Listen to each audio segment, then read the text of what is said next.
Three. नमस्कार, मीमांसा के साथ आप सभी का फिर से स्वागत है।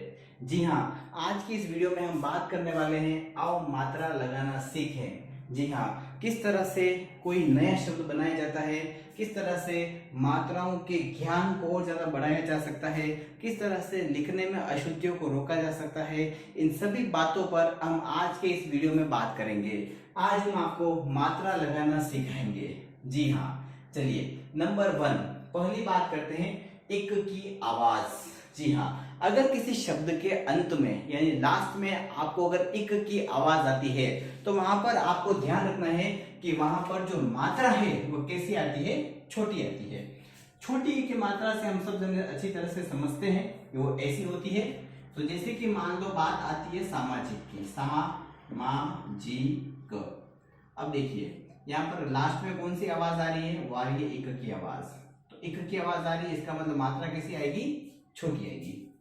और शब्द हम लेते हैं जैसे धार्मिक, देखिए मात्रा कौन सी आएगी यहाँ पर, छोटी आएगी। और जैसे हम वर्ड लेते हैं यहाँ पर आर्थिक, देखो मात्रा कैसी है यहाँ पर, छोटी आएगी। और हम जैसे बात करते हैं राजनैतिक, मात्रा कैसी है यहाँ पर, छोटी आएगी। तो कुल मिलाकर जब भी लास्ट में इक की आवाज आती है तब वहां पर मात्रा कैसी आती है, वो वहां पर मात्रा जो है वो छोटी आएगी। अब ये देखिए जो इक जो होता है ना, वो क्या करता है, इक क्या करता है, पहले वाले वर्ड को क्या कर देता है, वो छोटा कर देता है। जैसे कि यहाँ पर वर्ड क्या बन जाएगा, अर्थ, अर्थ प्लस इक। यहाँ पर क्या बन जाएगा, धर्म, धर्म प्लस इक। यहाँ पर क्या बन जाएगा, समाज, समाज प्लस इक। तो ये आपको ध्यान रखना है, ठीक है। तो इक की आवाज जहां पर भी सुनाई दे वो लास्ट में मात्रा कैसी हो जाएगी, छोटी की। अब उसी तरह से बात करते हैं हम इत की आवाज। जी हाँ, ये भी लास्ट में आपको सुनाई देगी, ठीक है। यहाँ पर भी क्या होता है, लास्ट में मात्रा कैसी हो जाती है, छोटी हो जाती है। जैसे कल्पित, जैसे हम बात करते हैं लिखित, तो ये आपको ध्यान रखना है। ऐसे जो शब्द आपको कहीं पर भी दिख जाए तो वहां पर मात्रा कैसी होती है, छोटी की मात्रा आती है। मात्रा कैसी हो जाएगी, ई की मात्रा आ जाएगी। ये दोनों में आपको ध्यान रखना है, आवाज में ध्यान रखना है, क्योंकि जो हिंदी जो है वह एकमात्र ऐसी भाषा है जो वैज्ञानिक रूप से चलती है, साइंटिफिक है, जहां पर आवाज पर अगर अपन ध्यान से सुनेंगे हम सब तो क्या है कि हम शुद्ध लिख सकेंगे। चलिए आगे बात करते हैं, और समझाता हूं आपको आगे वाली मात्रा। अब देखिए आगे वाली मात्रा से क्या मतलब है, जैसे कि मैंने यहाँ पर लिखा वियोग, क्या लिखा मैंने, वियोग। अब देखिए वी अलग है, योग अलग है, तो ये आगे वाली मात्रा है तो ये कौन सी होगी, हमेशा छोटी आती है। अधिकतर केसेस में, अधिकतर केसेस में बात कर रहा हूं मैं, हमेशा नहीं, अधिकतर केसेस में मात्रा छोटी आएगी। जैसे मान लो किसी ने आपको बोला चलो अनुसार लिखकर बताओ, तो देखो अनुसार, तो अनु क्या है, उपसर्ग है, छोटा। आगे वाली मात्रा को मैं एक और वर्ड से भी कह सकता हूं, उपसर्ग, ठीक है, ये ध्यान रखना। जैसे कि मान लो किसी ने बोला चलो प्रतिकूल लिख के बताओ, चलो ये लिख दिया मैंने, प्रति छोटा, ठीक है। किसी ने मुझे बोला अनुस्वार लिखकर बताओ, ठीक है, चलो ये लिख दिया मैंने, अनुस्वार, याद है ये छोटा, ठीक है। किसी ने मान लो मुझे बोला चलो प्रतियोगिता लिखकर बताओ, चलो ठीक है लिख देते हैं, प्रति उपसर्ग है, आगे वाला है प्रतियोगिता। गीता में क्यों, क्योंकि क्या आ रहा है, इत आ रहा है, और हमने बात कर रखी है वहां पर कि इत आने पर छोटी मात्रा और प्रति उपसर्ग है, ठीक है। बहुत सारे शब्द है, ऐसे 50 100 हजारों शब्द आपको ऐसे मिलेंगे जो आपको इस नियम के अनुसार चलना आपको पड़ेगा। बहुत सारे वर्ड ले सकते हैं। मान लो किसने बोला चलो नियम लिखकर बताओ, नि आ गया, छोटा आ गया, चलो। मान लो किसने बोला चलो विजय लिखकर बताओ, ठीक है, वी आ गया, जय पीछे आ गया, तो विजय।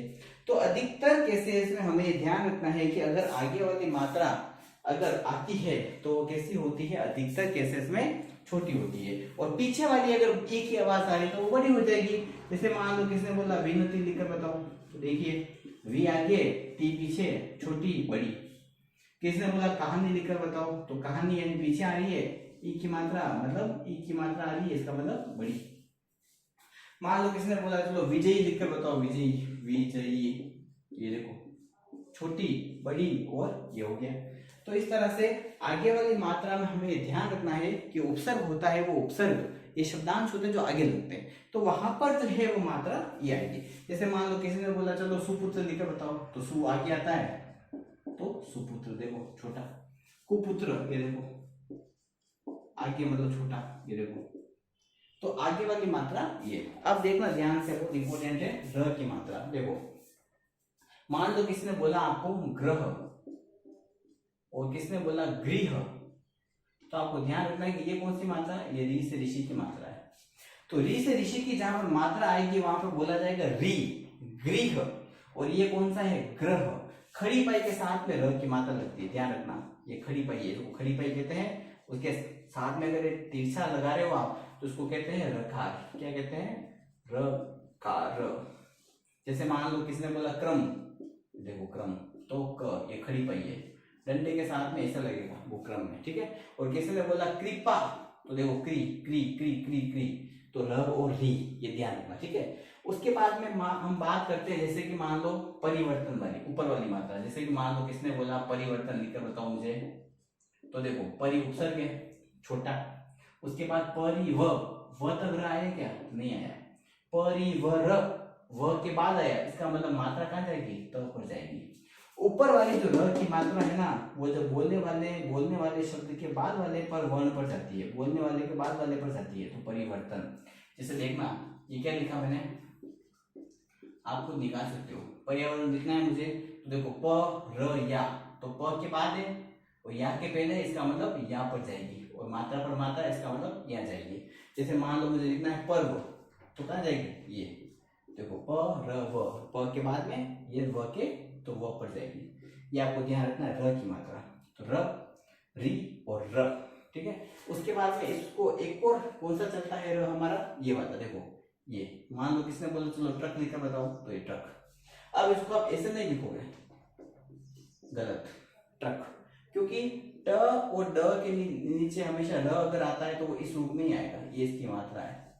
जैसे मान लो किसने बोला ड्रोन, तो ये देखो ड्रोन, ड्रोन ऐसे लिखा जाएगा, ठीक है। अगर मान लो किसी ने बोला हमें, मान लो ट्रेन, तो देखो ये ट्रेन, ये र की मात्रा है। ये र, ये र की मात्रा, ये र और ये र। और एक सिंपल र तो हमें पता ही है। मान लो किसने बोल दिया जैसे नि रो ग, तो र पूरा आएगा, नि रो ग, ये आपको ध्यान रखना है। मान लो किसने बोला चलो निर्भय लिखकर बताओ, क्या लिखकर बताना है आपको, निर्भय, तो निर्भय देखो ब के ऊपर जाएगा, क्योंकि निर्भय नहीं बोल रहे हम, क्या बोल रहे हैं, निर्भय। र क्या है, आधा है, तो ये आपको ध्यान रखना है। तो बस यहीं तक बात करेंगे। तो और भी हम इस तरह के जो वीडियोस है वो हम बनाते रहेंगे, कैसे मात्रा को सुधारें, इन सब का अभ्यास करना। इक की आवाज ध्यान रखनी है, इत की आवाज ध्यान रखनी है, उपसर्ग का ध्यान रखना है। ये अनु, प्रति, परि, ये सब उपसर्ग है। मान लो किसने बोला परिवार लिखकर बताओ, बस तुरंत प्रभाव से परिवार मतलब परि छोटी, क्योंकि वो उपसर्ग है, ठीक है। उसके बाद र की मात्रा में ये सब ध्यान रखना है। आवाज पर चलेगा, आवाज पर। अगर आवाज में अगर गृह आ रहा है तो री लगेगा, ग्रह आ रहा है तो डंडी जाएगी। परिवर्तन, पर्यंक, पर्व, गर्भ ऐसे शब्द आ रहे हैं तो वो र ऊपर जाएगी। और ट्रेन, ट्रॉम, ड्रम ऐसे शब्द आ रहे हैं तो र की मात्रा इस तरह से जाएगी, ठीक है। और अगर कंफ्यूजन है तो कमेंट करें, हम वहां पर आपको उसका जवाब देंगे। और नेक्स्ट वीडियोस में हम और इसकी आगे बात करेंगे। धन्यवाद।